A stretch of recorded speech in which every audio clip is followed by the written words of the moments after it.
JS education पर मैं जितेंद्र सिंह आपके लिए लाता हूं प्रतिदिन टुडे करंट अफेयर। इसके अंतर्गत आज हमारा जो मुख्य टारगेट रहेगा वो रहेगा राष्ट्रीय मुद्दे 2023 में जो अक्टूबर से लेकर दिसंबर तक यानी कि जो मुद्दे रहे हैं, घटनाएं रही हैं, उन पर आधारित एमसीक्यू बनाए हैं हमने। वे क्वेश्चन आपकी परीक्षाओं में पूछे जा सकते हैं। तो पहला क्वेश्चन बनता है आपका, केंद्रीय रिजर्व पुलिस बल यानी कि सीआरपीएफ के महानिदेशक किसे नियुक्त किया गया है? राहुल रसगोत्रा, अनीश दयाल, नीना सिंह, विवेक श्रीवास्तव। तो इसका जो सही आंसर होगा वो होगा option number B, Anish Dayal Singh. अगला क्वेश्चन आता है आपका, भारत तिब्बत सीमा पुलिस यानी कि आईटीबीपी के नवनियुक्त महानिदेशक कौन है? Option number A Anish Dayal, option number B Rahul Rasgotra, C Nina Singh और option number D Vivek Srivastava. तो इनमें से जो सही ऑप्शन होगा, आईटीबीपी के नवनियुक्त महानिदेशक हैं राहुल रसगोत्रा। केंद्रीय औद्योगिक सुरक्षा बल सीआईएसएफ के प्रमुख के रूप में किसे नियुक्त किया गया है? Option number A Anish Dayal Singh, Rahul Rasgotra, Nina Singh, Vivek Srivastava. तो सीआईएसएफ के जो नवनियुक्त जो प्रमुख हैं वो हैं नीना सिंह। अगला क्वेश्चन नंबर 4, मुस्लिम लीग जम्मू कश्मीर यानी कि मसरत आलम गुट को यूपीए के तहत गैर कानूनी संघ क्यों घोषित किया गया था? ए राष्ट्र विरोधी गतिविधियों में संलिप्तता थी इसकी, नंबर बी लोकतांत्रिक सुधारों को वकालत करता था ये, नंबर सी सांस्कृतिक विविधता को बढ़ावा देता था, नंबर डी आर्थिक विकास का समर्थन करता था। तो ये गुट क्या करता था? ये गुट राष्ट्रीय विरोधी गतिविधियों में संलिप्त था। नंबर 5, 26 जनवरी 2023 को भारतीय नौसेना द्वारा कमीशन किए गए नवीनतम स्टील्थ गाइडेड मिसाइल विध्वंसक का क्या नाम है? INS Visakhapatnam, INS Mumbai, INS Imphal, INS BrahMos. तो जो नवनियुक्त जो नवीनतम स्टील्थ गाइडेड मिसाइल विध्वंसक जो है उसका नाम है आपका आईएनएस इंफाल। हमवीर बालक के दिवस किस तिथि को मनाया जाता है? तो ये 26 जनवरी को मनाया जाता है। ऑप्शन नंबर बी 13 अप्रैल को मनाया जाता है, ऑप्शन नंबर सी 26 दिसंबर को मनाया जाता है, या ऑप्शन नंबर 7 जून को मनाया जाता है। तो हम वीर बालक दिवस जो है 26 दिसंबर को मनाया जाता है, option number C. Question number 7, Bharat में 75वें गणतंत्र दिवस समारोह के मुख्य अतिथि कौन रहेंगे? नंबर ए नरेंद्र मोदी प्रधानमंत्री भारत, इमैनुअल मैक्रोन राष्ट्रपति फ्रांस, राष्ट्रपति जो बाइडेन जो राष्ट्रपति हैं यूएसए के, और डी ऑप्शन आपका ऋषि सुनक प्रधानमंत्री ब्रिटेन। तो यहां पर सही ऑप्शन होने वाला है जो हमारे मुख्य अतिथि रहेंगे 26 जनवरी पर 75वें गणतंत्र दिवस पर, वो रहेंगे इमैनुअल मैक्रोन जो राष्ट्रपति हैं फ्रांस के। निम्नलिखित में से किसे विश्व का सबसे बड़ा कार्यालय भवन माना गया है? द्वारिका शहर को माना गया है, मुंबई डायमंड सेंटर को बनाया गया है, सूरत डायमंड बोर्स को बनाया गया है, ग्लोबल ज्वेलरी हब को बनाया गया है। तो वो बनाया गया है आपका सूरत डायमंड बोर्स, जो कि एक हीरा केंद्र के रूप में भारत का नंबर 1 और दुनिया का नंबर 1 केंद्र है, हीरा केंद्र के रूप में माना जाता है। तो इसे विश्व का सबसे कार्यालय भवन माना गया है। नंबर 9, 14 दिसंबर 2023 को नौसेना डॉकयार्ड विशाखापट्टनम में कमीशन किए गए आईएनएस तुर्गमलिन का प्राथमिक उद्देश्य क्या था? गहरे समुद्र की खोज करना, राष्ट्रीय निगरानी और सुरक्षा, मानवीय सहायता मिशन, अंतरिक्ष अनुसंधान। तो इसका जो मुख्य उद्देश्य है वो है तटीय निगरानी और सुरक्षा करना। क्वेश्चन नंबर अगला है आपका 10, केंद्रीय कृषि मंत्री अर्जुन मुंडा द्वारा उद्घाटन किए गए आसियान भारत बाजार महोत्सव का उद्देश्य क्या है? चावल की खेती को बढ़ावा देना, बाजार के बारे में जागरूकता बढ़ाना, सांस्कृतिक विविधता का जश्न मनाना, गेहूं आधारित उत्पादों के लिए बाजार स्थापित करना। तो जो भारत बाजार महोत्सव यानी कि आसियान भारत महोत्सव बनाया गया था, जो कि केंद्रीय मंत्री अर्जुन मुंडा के द्वारा उद्घाटन किया गया था, जिसका तो वो था बाजार के बारे में जागरूकता को बढ़ाना। भारत के चीफ ऑफ डिफेंस स्टाफ यानी कि सीडीएस कौन है इस समय वर्तमान में? General Bipin Rawat, admiral Karambir Singh, air chief marshal Rakesh Kumar Singh Bhadauria, general Anil Chauhan. तो जनरल अनिल चौहान जो है इस समय सीडीएस हैं भारतीय नौसेना दिवस प्रतिवर्ष कब मनाया जाता है? 1 दिसंबर, 4 दिसंबर, 15 नवंबर या 26 जनवरी? तो ये बनाया था आपका 4 दिसंबर को, कराची बंदरगाह पर जो जीत हमने हासिल की थी उसकी याद में। 1971 के युद्ध के दौरान किस ऑपरेशन ने पाकिस्तानी नौसेना को पश्चिमी बेड़े को पुंगू बना दिया था? Operation blue star, operation trident, operation desert smart, operation Vijay? तो ऑपरेशन ट्राइडेंट ये ऑपरेशन का नाम था। विश्व का सबसे पहला पोर्टेबल अस्पताल आरोग्य मंत्री एड क्यूब का अनावरण 2 दिसंबर 2023 को किस शहर में किया गया है? वो किया गया आपका मुंबई में, बी ऑप्शन गुरुग्राम में, सी ऑप्शन नई दिल्ली, डी ऑप्शन बेंगलोर। तो option number B Gurugram. Question number 15, Bharat मौसम विज्ञान विभाग द्वारा दिसंबर 2023 में दक्षिणी पश्चिमी बंगाल की खाड़ी के ऊपर पूर्वानुमानित चक्रवाती तूफान का नाम क्या था? चक्रवात अम्फान, चक्रवात निवार, चक्रवात मीचोंग, चक्रवात वायु? तो उसका सही ऑप्शन है सी, यानी कि चक्रवात मीचोंग इस तूफान का नाम दिया गया था। 16 केंद्रीय गृह मंत्री अमित शाह 1 दिसंबर 2023 को बीएसएफ के 59वें स्थापना दिवस परेड में कहां शामिल हुए थे? तो नई दिल्ली में हुए थे, मुंबई में हुए थे, या हजारीबाग झारखंड में, या कोलकाता में? तो ये जो केंद्रीय मंत्री अमित शाह जो 1 दिसंबर 2023 को बीएसएफ का जो 59वां स्थापना दिवस की जो परेड थी वो थी हजारीबाग में। तो यहां पर जो है शामिल हुए थे अमित शाह। प्रोजेक्ट बी 15वीं स्टील्थ गाइडेड मिसाइल विध्वंसक यार्ड यानी कि 12706 इम्फाल के शिखर पर क्या दर्शाया गया है? ताजमहल है वो, बी कांगला पैलेस और कांगला शाह है, नंबर सी है आपका लाल किला, नंबर डी है हिमालय पर्वत। तो ये है आपका कांगला पैलेस और कांगला शाह। अगला क्वेश्चन है क्वेश्चन नंबर 18, भारत के सर्वोच्च न्यायालय में नियुक्त पहली महिला न्यायाधीश कौन थी? सरोजनी नायडू, अनुरुधति रॉय, एम फातिमा बीबी, किरण बेदी? तो ये थी आपकी ऑप्शन नंबर सी। जो भारत के सर्वोच्च न्यायालय में प्रथम महिला न्यायाधीश थी वो थी एम फातिमा बीबी। नई दिल्ली में वार्षिक संयुक्त राष्ट्र फोरम 2023 की प्राथमिक फोकस क्या रहा है? पर्यावरण स्थिरता, अंतर्राष्ट्रीय मानववादी कानून और शांति स्थापना करना, आर्थिक विकास, मानवाधिकार वकालत? तो इसका जो प्राथमिक फोकस रहा है वो रहा है अंतर्राष्ट्रीय मानवाधिकार कानून और शांति स्थापित करना।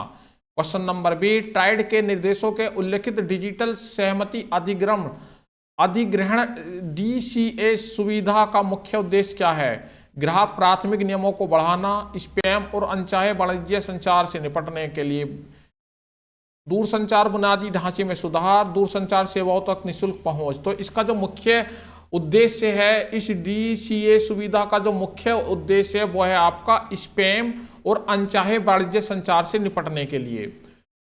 क्वेश्चन नंबर 21, 6 नवंबर 2023 को मुख्य सूचना आयुक्त के रूप में किसे शपथ दिलाई गई है? राजीव गौबा को, आनंदी रामलिंगन को, विनोद कुमार तिवारी को, हीरालाल सामरिया को? तो ये हीरालाल सामरिया को जो 6 नवंबर 2023 को मुख्य सूचना आयुक्त के रूप में शपथ दिलाई गई है। 22वां वर्ल्ड फूड इंडियन 2023 का विशेष फोकस क्या रहा है? जैविक खेती, समुद्री भोजन प्रसंस्करण, बाजार या डेयरी उत्पाद? तो इसका सही ऑप्शन है आपका बाजार।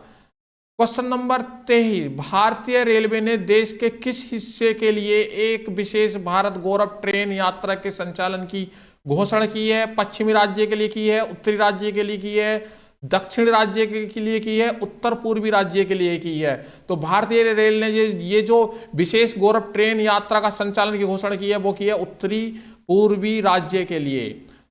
मेरी माटी मेरा देश अभियान के कार्यक्रम के समापन के दौरान भारतीय प्रधानमंत्री नरेंद्र मोदी ने क्या उद्घाटित किया, यानी किस चीज का उद्घाटन किया? एक नए अस्पताल का, एक संग्रहालय का, अमृत वाटिका और अमृत महोत्सव स्मारक का, एक खेल स्टेडियम का? तो ऑप्शन नंबर सी यहां पर सही होगा, अमृत वाटिका और अमृत महोत्सव स्मारक का। 25 क्वेश्चन नंबर, भारत के चुनाव आयोग द्वारा दी जाने वाली घरेलू मतदान सुविधा का उपयोग करने के लिए व्यक्ति के लिए पात्रता मापदंड क्या होने चाहिए? यानी कि जो भारत में चुनाव आयोग ने एक नियम बनाया है, जो घर पर मतदान कर सकते हैं ऐसे लोगों की जो क्या मापदंड होने चाहिए? 60 वर्ष से अधिक आयु के व्यक्ति के लिए, 80 वर्ष या उससे अधिक आयु के वरिष्ठ नागरिक के लिए, किसी भी उम्र के विकलांग व्यक्ति के लिए, 80 वर्ष उससे अधिक आयु के वरिष्ठ नागरिक और 40% विकलांगता वाले व्यक्ति के लिए। तो इसकी पात्रता है आपकी 80 वर्ष और उससे अधिक आयु के वरिष्ठ नागरिकों के लिए ये जो है बनाया गया है, ये सुविधा दी गई है। परमवीर चक्र पहली बार किसे मिला था? नंबर ए जनरल माने शाह को, मेजर सोमनाथ शर्मा को, लेफ्टिनेंट कर्नल दीवान रणजीत राय को, या नंबर डी ब्रिगेडियर रंजीत दार सिंह को। तो सबसे पहली बार परमवीर चक्र जो मिला था वो मिला था मेजर सोमनाथ शर्मा को। क्वेश्चन नंबर 27, गांधीनगर में कलोल के पास देश का पहला नैनो डीपी संयंत्र किसने स्थापित किया है? गुजरात सरकार ने, इफ्को ने, भारतीय कृषि मंत्रालय ने, स्थानीय किसान सहकारी समिति ने। तो ये क्या है आपका? इफ्को ने। अगला क्वेश्चन 28, भारत की पहली रैपिडेक्स ट्रेन का नाम क्या है जिसका उद्घाटन प्रधानमंत्री मोदी ने भारत में RRTS के शुभारंभ के अवसर पर किया है? स्पीड एक्सप्रेस, तीव्र भारत, नमो भारत, क्विक रेल। तो इसका जो सही नाम है वो है नमो भारत ट्रेन का जो है उद्घाटन किया है। क्वेश्चन नंबर 29, भारत निर्वाचन आयोग द्वारा विकसित नो यार्ड कैडेट यानी कि KYC मोबाइल एप्लीकेशन का जो प्राथमिक उद्देश्य है वो क्या है? नंबर ए उम्मीदवारों को प्रभावी ढंग से प्रचार करने में मदद करना, नंबर बी उम्मीदवारों के आपराधिक इतिहास की जानकारी प्राप्त करना, नंबर सी मतदाता पंजीकरण की सुविधा के लिए, और नंबर डी है राजनीतिक दलों को बढ़ावा देने के लिए। तो इसका सही ऑप्शन है आपका उम्मीदवारों के जो आपराधिक इतिहास है उसकी जानकारी प्राप्त करने के लिए। क्वेश्चन नंबर 30, 2024-23 सीजन के लिए किस रबी फसल के MSP में 200 रुपये प्रति क्विंटल की बढ़ोतरी की गई है? ए ऑप्शन गेहूं, option B rapeseed, option C सरसों, ऑप्शन डी कुसुम। तो जो बढ़ोतरी की गई है 2024-25 के लिए 200 रुपये वो की गई है रेपिड सीड के लिए।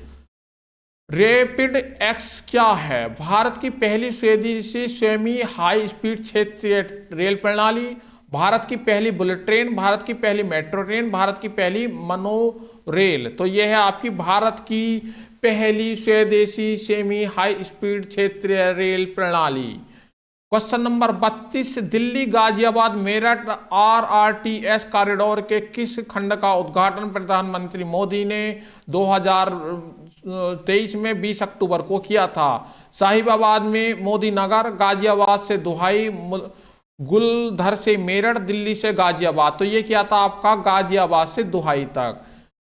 क्वेश्चन नंबर 33, भारत में सबसे बड़ा समुद्री आयोजन कौन सा है? ग्लोबल मैरीटाइम इंडिया समिट, राष्ट्रीय समुद्री प्रदर्शनी, सी ऑप्शन है इंडियन मैरीटाइम एक्सपो, और डी ऑप्शन है समुद्री भारत व्यापार मेला।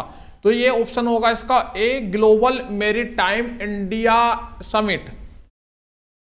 34, Tuna Tekra all weather deep draft terminal की आधारशिला कहाँ रखी गई है? महाराष्ट्र में, जो मुंबई शहर है उसमें, कोलकाता यानी पश्चिम बंगाल, गुजरात या चेन्नई तमिलनाडु। तो ये रखी गई है आपके गुजरात में। क्वेश्चन नंबर 35, हाल ही में किन दो सार्वजनिक क्षेत्रों के उद्यमियों को नवरत्न का दर्जा दिया गया है? नंबर ए ONGC और BHEL, और नंबर बी इरकॉन इंटरनेशनल लिमिटेड और राइट्स लिमिटेड, सेल और गेल। ऑप्शन नंबर डी है कोल इंडियन लिमिटेड और NTPC लिमिटेड। तो ये जो आपका जो नवरत्न का दर्जा दिया गया वो है आपके इरकॉन इंटरनेशनल लिमिटेड और राइट्स लिमिटेड। 36 क्वेश्चन, 8 अक्टूबर 2023 को भारतीय वायुसेना ने अपनी 91वीं वर्षगांठ कहाँ मनाई है? दिल्ली, कोलकाता, प्रयागराज, मुंबई। तो ये मनाई है आपके प्रयागराज में। इंडियन स्मार्ट सिटी कॉन्क्लेक्स 2023 में किस शहर को भारत में सर्वश्रेष्ठ स्मार्ट सिटी का पुरस्कार दिया गया है? Option number A Mumbai, option number B New Delhi, option C Indore, option D Bangalore. तो ये दिया गया आपका इंदौर, ऑप्शन नंबर सी यहां पर राइट होगा। 48 इलेक्ट्रिक हाईवे स्थापित करने की सरकार की योजना के लिए प्रस्तावित मार्ग क्या है? ऑप्शन नंबर ए मुंबई से पुणे, बी दिल्ली से जयपुर, सी बेंगलोर से चेन्नई, ऑप्शन डी कोलकाता से पटना। तो ये जो प्रस्तावित मार्ग है वो है आपका दिल्ली से जयपुर, ऑप्शन नंबर बी।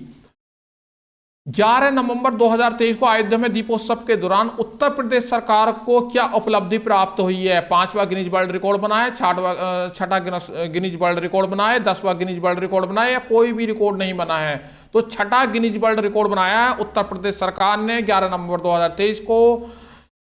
2021 और 25 सितंबर 2023 तक ग्रेटर नोएडा में आयोजित Uttar Pradesh international trade show यानी कि UPITS का मुख्य उद्देश्य क्या है? स्थानीय पर्यटन को बढ़ावा देना, अंतर्राष्ट्रीय उत्पादों को प्रदर्शन करना, उत्तर प्रदेश के उत्पादों के लिए बाजार के अवसर प्रदान करना, सांस्कृतिक आदान प्रदान को सुविधाजनक बनाना। UPITS का मुख्य उद्देश्य है उत्तर प्रदेश के उत्पादों के लिए बाजार का अवसर प्रदान करना। वाराणसी में ज्ञानवापी मस्जिद मामला किस बारे में है?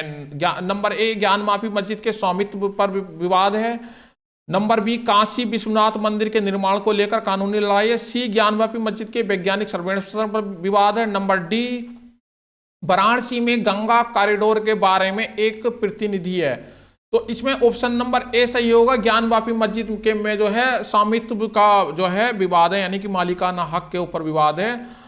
सौराष्ट्र तमिल संगम का आयोजन किस पहल के तहत किया जा रहा है? एक भारत श्रेष्ठ भारत, डिजिटल इंडिया, स्वच्छ भारत अभियान, मेक इन इंडिया। तो ये सौराष्ट्र तमिल संगम का जो है आयोजन जो करा जा रहा है कि दोनों संस्कृति को मिलाने के लिए किया जा रहा है, पूरे भारत को एक भारत श्रेष्ठ भारत बनाने की तर्ज पर किया जा रहा है।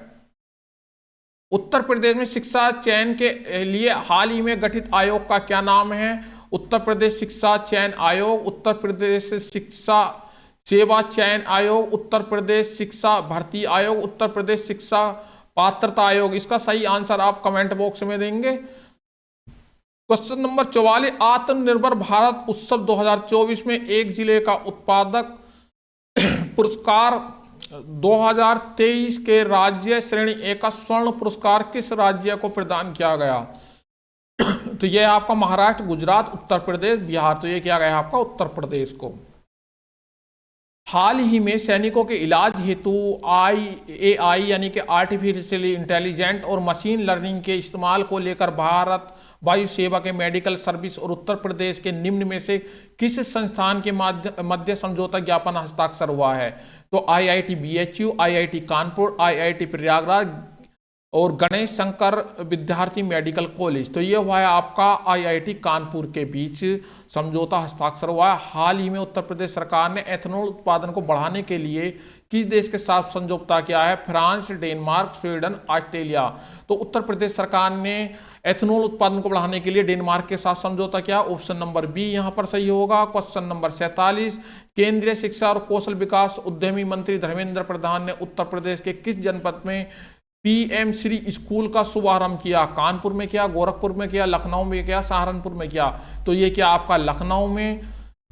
48 क्वेश्चन, उत्तर प्रदेश के किस जनपद में रामायण वैक्स म्यूजियम का निर्माण किया गया है? गोरखपुर में किया गया, अयोध्या में किया गया, मथुरा में किया गया, वाराणसी में किया गया। तो ये किया गया आपका अयोध्या में, ऑप्शन नंबर बी। 49, भारत सरकार के केंद्रीय मंत्री जितेंद्र सिंह ने उत्तर प्रदेश के किस जनपद से ग्रामीण मधुमेह रोकथाम पर नियंत्रण के लिए अभियान का शुभारंभ किया है? वो क्या है आपका अयोध्या से, आगरा से, कानपुर से या वाराणसी से? तो ये क्या है आपका वाराणसी से।